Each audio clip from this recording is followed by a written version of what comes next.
এখানে কালারফুল যে পাহাড় আপনি দেখছেন একে রেইনবো মাউন্টেন বলা হয়ে থাকে। এই পাহাড় চায়না আর পেরুতে দেখা যায়। এই পাহাড়ের কথা কোরআনে পাকেও বর্ণিত আছে। তুমি কি দেখোনি আল্লাহ আকাশ থেকে বৃষ্টি বর্ষণ করেন, অতঃপর তদ্বারা আমি বিভিন্ন বর্ণের ফলমূল উদ্গত করি। পর্বতসমূহের মধ্যে রয়েছে বিভিন্ন বর্ণের গিরিপথ, সাদা, লাল ও নিকষ কালো। অবাক করা বিষয় হচ্ছে নবী পাক সাল্লাল্লাহু আলাইহি সাল্লাম আরবে জন্মগ্রহণ করেছেন, যেখানে কারোরই এই পাহাড় সম্বন্ধে জানা ছিল না। আর না আরবে দূর দূরান্ত পর্যন্ত এই ক্যাটাগরির পাহাড় পাওয়া যেত। তাহলে নবী পাক সাল্লাল্লাহু আলাইহি সাল্লাম কিভাবে নিজ থেকে এই তথ্য বলতে পারেন? এর পরেও কি লোকেরা কোরআনকে অস্বীকার করেই যাবে? সিক্রেট নাম্বার 2, আপনি সাগরের ঢেউ তো অবশ্যই দেখে থাকবেন, কিন্তু এটা জানেন কি যে সাগরের নিচেও ঢেউ তৈরি হয়? এদেরকে ইন্টারনাল ওয়েভস বলা হয়।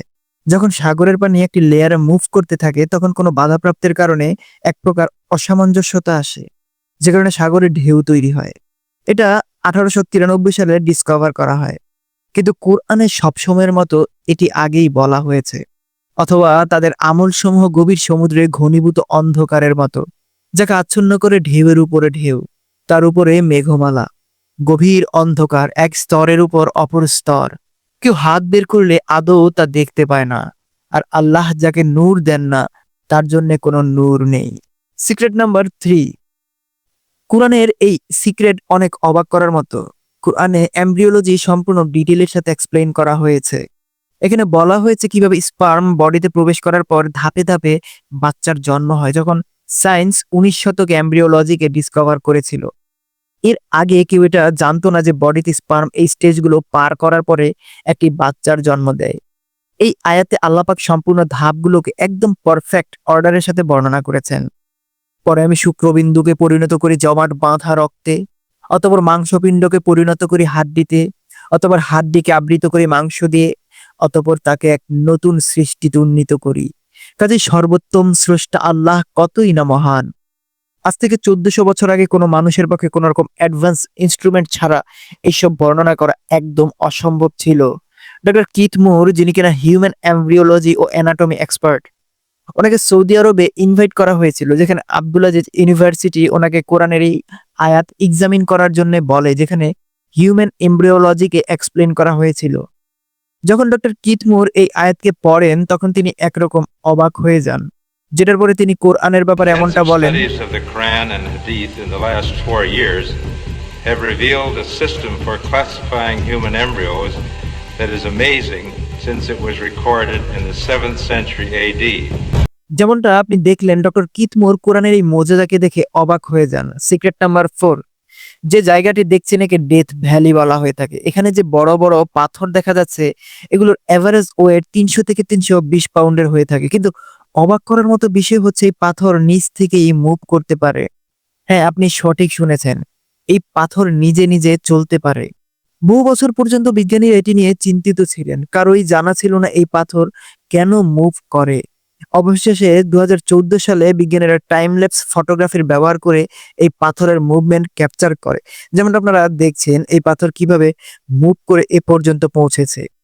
বিজ্ঞানীরা যখন এই পাথরের মুভমেন্টকে ক্যাপচার করে তখন ওনারা জানতে পারেন বর্ষার সময় বৃষ্টির কারণে একটি পানির জলাধার তৈরি হয় এবং প্রচন্ড ঠান্ডায় একদিনই তা বরফে জমে যায়, আর পরের দিন গলে গিয়ে বরফ অনেকটা পাতলা হয়ে যায়। এরপর হালকা হওয়াতে এই বরফ জলাধারে পড়ে থাকা বড় পাথরের সাথে গিয়ে জমা হয়ে থাকে। যেভাবে বরফ জমা হতে থাকে সেভাবেই এই পাথর ধীরে ধীরে মুভ করতে থাকে। কুরআনে আল্লাহ পাক ইরশাদ করেন, অতঃপর তোমাদের অন্তরসমূহ এরপরে কঠিন হয়ে গেল, যেন তা পাথরের মতো কিংবা তার চেয়েও শক্ত। আর নিশ্চয়ই পাথরের মধ্যে কিছু থাকে যা থেকে নহর উচ্ছারিত হয়, আর নিশ্চয়ই তার মধ্যে কিছু আছে যা চূর্ণ হয়, ফলে তা থেকে পানি বের হয়। আর নিশ্চয়ই তার মধ্যে কিছু আছে যা আল্লাহর ভয়ে ধসে পড়ে, আর আল্লাহ তোমরা যা করো সে সম্পর্কে গাফেল নন। এই আয়াতে আল্লাহ পাক এক অবাক করার মতো কথা বলেছেন। এখানে আল্লাহ পাক এমন পাথরের ব্যাপারে বলেছেন যা আল্লাহর ভয়ে ধসে পড়ে। এখানে উপর থেকে পড়ে যাওয়া পাথরের ব্যাপারে বলা হচ্ছে না, কেননা ওটা তো বাতাস আর ক্ষয় হওয়ার কারণে পড়ে যায়। এদের মুভমেন্টের পিছনে কোনো না কোনো আউটার রিজন তো অবশ্যই আছে, না তো তারা নিচ থেকে মুভ করে থাকে। এখানে মোস্ট লাইকলি এই পাথরের ব্যাপারেই বলা হচ্ছে, আল্লাহই উত্তম জানেন। সিক্রেট নাম্বার 5, কুরআনে আল্লাহ পাক ইরশাদ করেন, নিশ্চয়ই আল্লাহ মাছি কিংবা তার চেয়েও ছোট কিছুর উপমা দিতে লজ্জা করেন না। এখানে আল্লাহ বলেছেন আল্লাহ মাছির মতো ছোট জীবেরও বর্ণনা করতে পারেন মানুষকে হেদায়েত দিতে। বিজ্ঞানীরা ডিসকভার করে যে মাছির পাখা 3 to 600 times per second beat করে থাকে। শুধু এইটুকুই নয়, মাছির মধ্যে সেন্সিটিভ ওয়েল ফ্যাক্টরি রিসেপ্টর থাকে যার মাধ্যমে এরা জানোয়ার এবং মানুষকে দূর থেকেই ডিটেক্ট করতে পারে। এছাড়াও এদের মধ্যে হিট আর ভিজুয়াল সেন্সরও হয়ে থাকে যার সাহায্যে এরা শিকারকে খুঁজে বের করতে পারে। এর সাথে সাথে মাছের চোখের মধ্যেও এমন সেন্সর থাকে যেটাতে এরা 360 ডিগ্রি দেখতে পায় আর রাতেও খুব সহজেই দেখতে পারে। এবং অবাক করার মতো ব্যাপার হচ্ছে মাছের দুনিয়ার ডেডলি অ্যানিমেলের মধ্যে একটি। এর কারণ প্রতি বছর 1 মিলিয়ন মানুষ মারা যায়।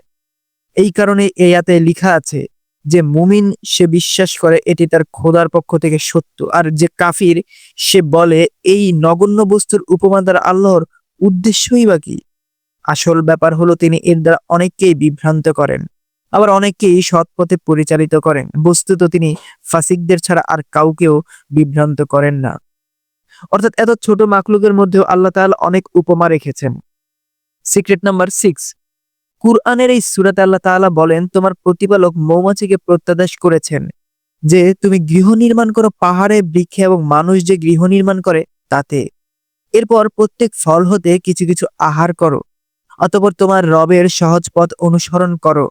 ওর উদর হতে নির্গত হয় বিবিধ বর্ণের পানীয়, যাতে মানুষের জন্য রয়েছে রোগের প্রতিষেধক। অবশ্যই এতে রয়েছে নিদর্শন চিন্তাশীল সম্প্রদায়ের জন্য। এখানে আল্লাহ বলছেন মধুতে মানুষের জন্য শাফা রয়েছে। বিজ্ঞানীরা ডিসকভার করেছে যে মধুতে antioxidant, anti inflammatory, antibacterial, anti diabetic, respiratory, gastro intestinal, cardiovascular এবং নার্ভাস সিস্টেম প্রোটেক্টিভ ইফেক্ট পাওয়া যায়।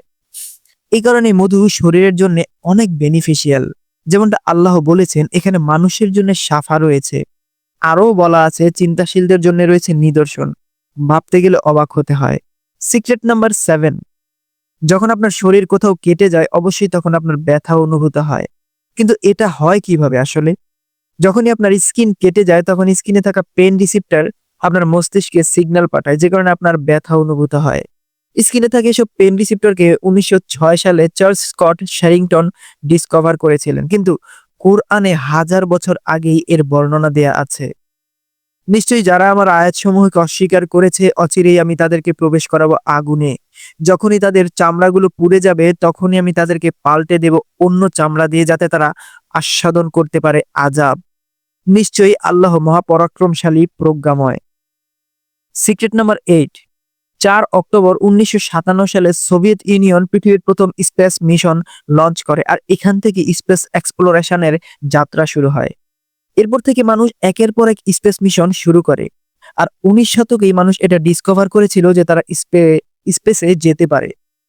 কোরআনে আল্লাহ তাআলা বলেন, হে জিন ও মানব জাতি, যদি তোমরা আসমান সমূহ ও জমিনের সীমানা থেকে বের হতে পারো তাহলে বের হও, কিন্তু তোমরা তা আল্লাহর দেয়া শক্তি ছাড়া বের হতে পারবে না। এই আয়াত থেকে জানা যায় সময় এমন আসবে যখন মানুষ স্পেসে যেতে পারবে, কিন্তু তারা স্পেসের বাউন্ডারি কখনো পার হতে পারবে না। আজ এটাই রিয়েলিটি যে আমরা সম্পূর্ণ স্পেসের মাত্র 4 থেকে 5% ডিসকভার করতে পেরেছি।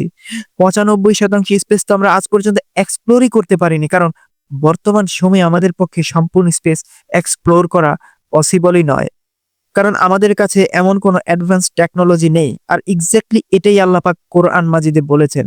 সিক্রেট নাম্বার 9, কোরআনের আরবি এতই ইউনিক যে আজকের দিনের মডার্ন আরবিও এর ধারে কাছে আসতে পারেনি। কোরআনে কিছু এমন শব্দ ব্যবহার করা হয়েছে যা কিনা স্ট্যান্ডার্ড আরবিতে কোথাও খুঁজে পাওা যায় না। এখানে কিছু এমন সিম্বল ইউজ করা হয়েছে যা কিনা একদম কারেক্ট ওয়ার্ড আর কারেক্ট প্রোনাউন্সিয়েশনকে ইন্ডিকেট করে, যেমনটা সেন্টেন্সেসের কারণে যেসব পজেস আসে। কোরআনের রাইটিং স্টাইলও নর্মাল অ্যারাবিক থেকে অনেক ইউনিক। কোরআনের আরবি আর নর্মাল আরবিতে মরফোলজি, ফনোলজি আর সিনট্যাক্সের পার্থক্য বিদ্যমান রয়েছে। এই কারণে নবী পাক সাল্লাল্লাহু আলাইহি সাল্লামের সময় যখন কাফির লোকেরা কোরআনকে শুনতো তখন ওদের জানা ছিল এটা কোনো মানুষের পক্ষ থেকে লেখা সম্ভব নয়, এটা শুধুমাত্র এক আল্লাহরই নিদর্শন হতে পারে। এই কারণেই আল্লাহ পাক কোরআনে পুরো মানবজাতিকে চ্যালেঞ্জ দিয়েছেন যে পুরো মানবজাতি একসাথে মিলেও এরকম একটি কিতাব লিখতে পারবে না।